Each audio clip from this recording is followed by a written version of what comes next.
Hi guys, and welcome back to my channel, or if you're new here, welcome. My name is Ruby and today is another pregnancy update for baby number 3.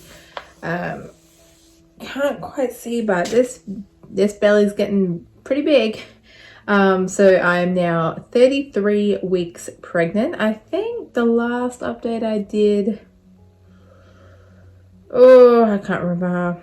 I think I'd just gotten diagnosed with gestational diabetes, so maybe like 4 weeks ago-ish.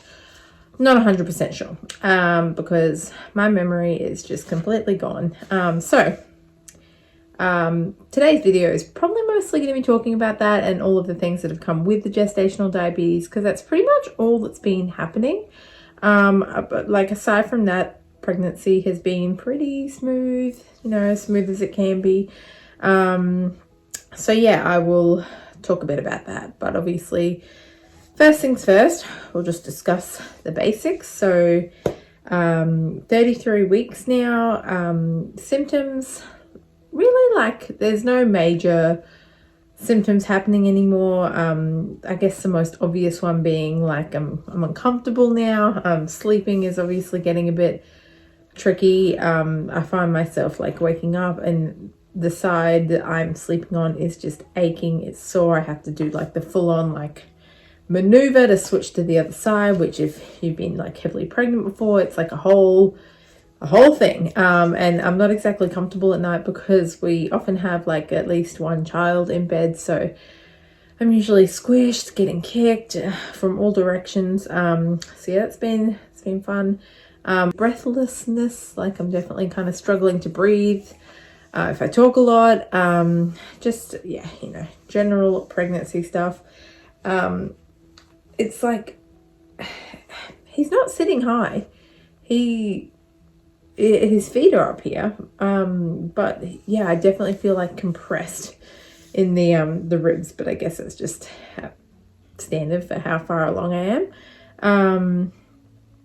Other than that, there's like the standard like heaviness that comes with being heavily pregnant, if you catch my drift. Like everything's very like sore, heavy, uncomfortable feeling down there. The baby, I guess it's just to be expected.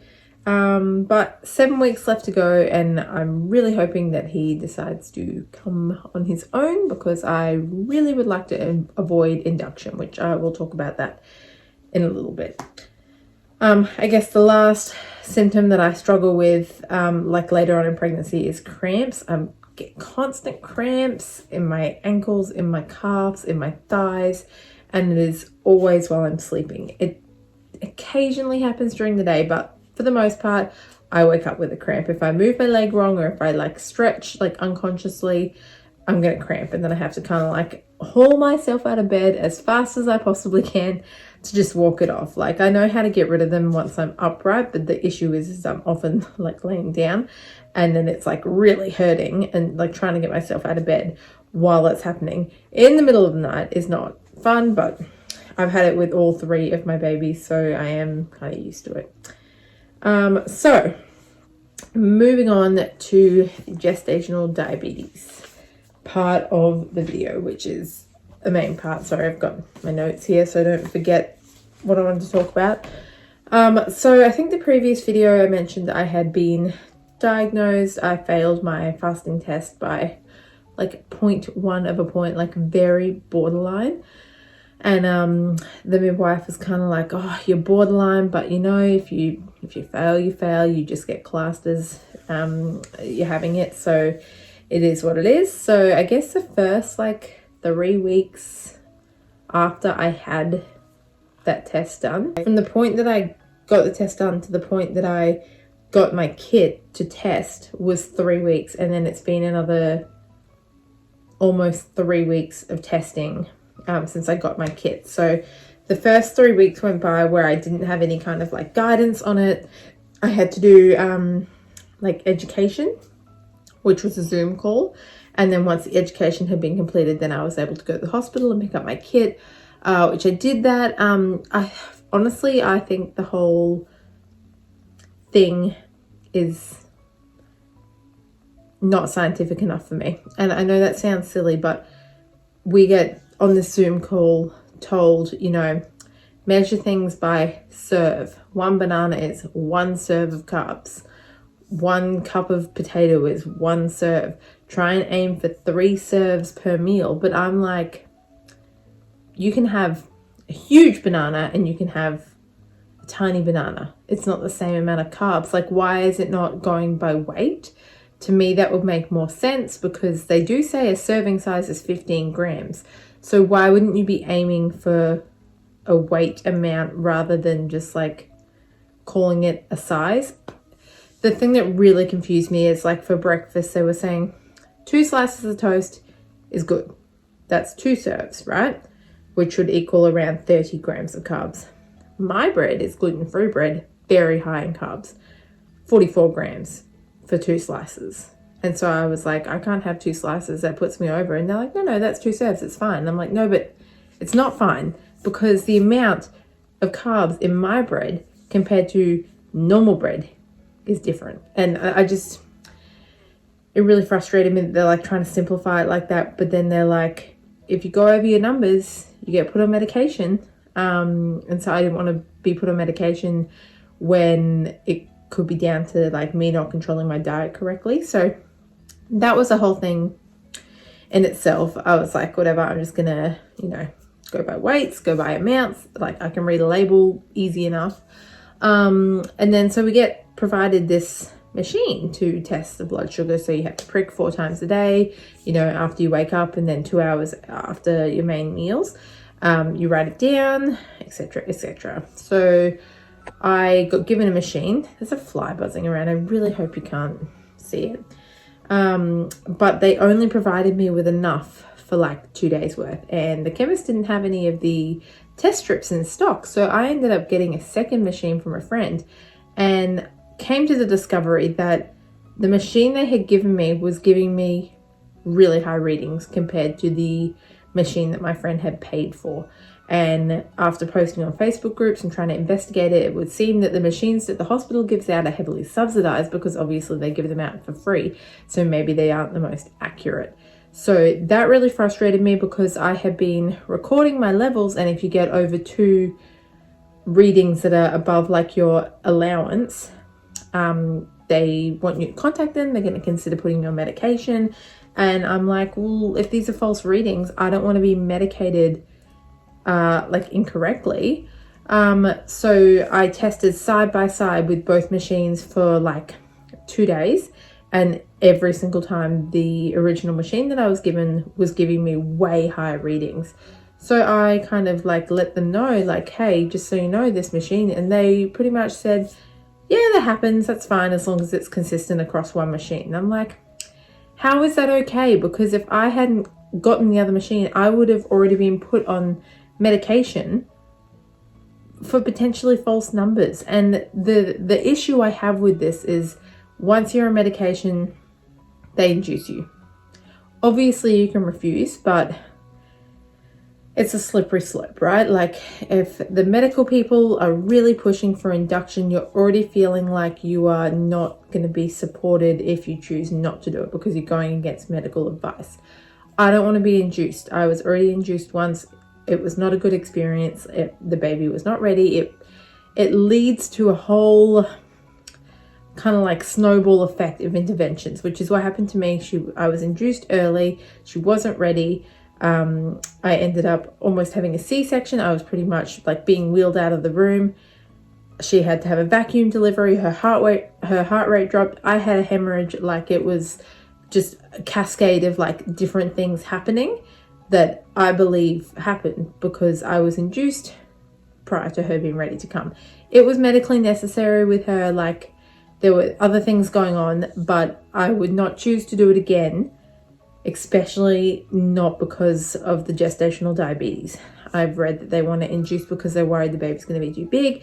They induce if you're on insulin because it affects the placenta or something along those lines. Like, once you have GD and once you are medicated, it's pretty much you are going to be induced. And I just don't want to be, especially since if the induction was due to the fact that I was on medication, if that medication was not even like correct, you know? So it's a whole frustrating thing.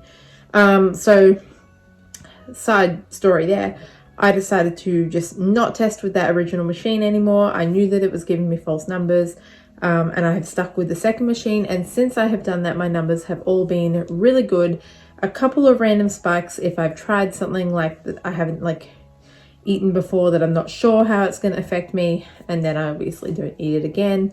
The supper one, which is like you eat like breakfast, morning tea, lunch, afternoon tea, dinner, supper. The supper one has been kind of hard because your fasting level is kind of like the hardest one to control because it's such a long time without eating. It's kind of down to hormones. But I figured out that having like a little sugar-free, like low carb, low sugar, like frozen yogurt, and then going for a walk up and down my house for 10 minutes, it solves the fasting levels. So completely diet controlled, really happy with that until I went to my hospital appointment and the dietitian looked over all of what I'm eating and she was like, look, this is all really great, this is really healthy, but you are not eating nearly enough to support this baby's growth. And I was like, can't win, because one minute you're being told, you know, you're eating too much, your baby's going to be huge, you know, gestational diabetes, you get induced because the babies are big and blah, blah, blah. You know, really, really cut down on your carbs. You're only allowed this much per meal. So I'm like, okay, well, I don't want to be medicated, so I'm going to take this diet thing seriously. Next minute, whoa, you're not eating enough. Like, your baby's probably being like stunted for growth. We need to send you for a growth scan. You need to have some blood tests. Like, it really is really frustrating. So they sent me for a growth scan. They sent me for bloods. I haven't done the bloods yet. But went and had my growth scan today. Everything is fine. Everything is on track. Like, no cause for concern. The baby is measuring in like the 47th percentile, like completely average baby. Stomach's measuring normal, which apparently is like a GD thing, like a GD baby's stomach can be like enlarged. But no, everything looks good. Exactly for my gestation, like 33 weeks. So it's just really frustrating because I really would like to just have it like a stress-free, like just go into labor on my own, no interventions, like, and it just feels like it's getting really frustrating. So that is my gestational diabetes rant. I'm really hopeful that I can continue to just control it with my diet, you know, eat well, get some exercise during the day, just like avoid being put on medication as much as I can, because I just don't want it to lead to, you know, like suggestion of induction, especially considering I've experienced it before and I know what it was like.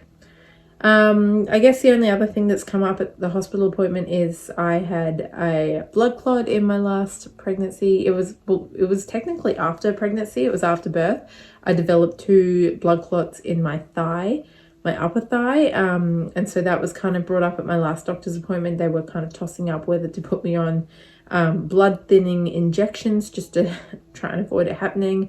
And I was like, like I'm really trying to get out of injecting myself with insulin. I don't really want to be put on something else that I have to inject myself with. But after reading like the reports and that, they decided it's probably low risk enough that I don't need to be on it now, but they probably will have me do 7 days of blood thinning injections after I have had the baby, just to try and avoid any clots developing again.